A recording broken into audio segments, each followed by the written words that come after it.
Hi, I'm Brian Cowdery.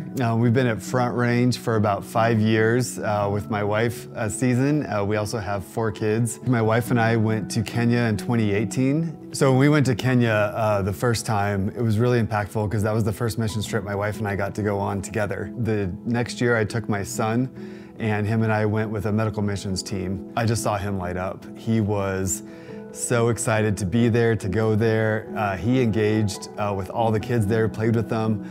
And it was really neat to see how God used that experience to turn him on to missions and caring about people across the world. Everybody who came through and got medical help, we got to pray with them. And it was really neat to see God using the medical care that we were giving them to then take that and start moving in their hearts to then change and be drawn to Him. God, despite where we are, where we live, what we have, what we don't have, is still working. If you're thinking about going on one of these missions trips, I know there's a lot of things that are coming into your head, a lot of questions.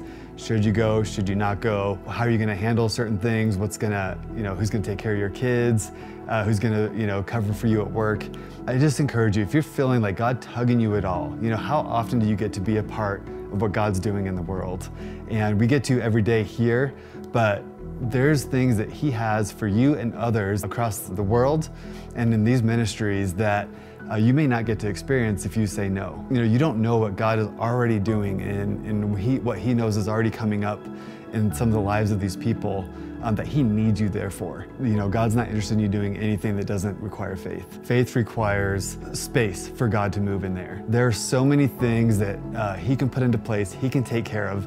Who's better hands to have all this in than His? So I encourage you, put your full weight on God. Trust Him. Put your faith that He will take care of this. God has some incredible things planned for you, and you have no idea what He also has planned for others, and I think He'll grow you in ways that you didn't expect.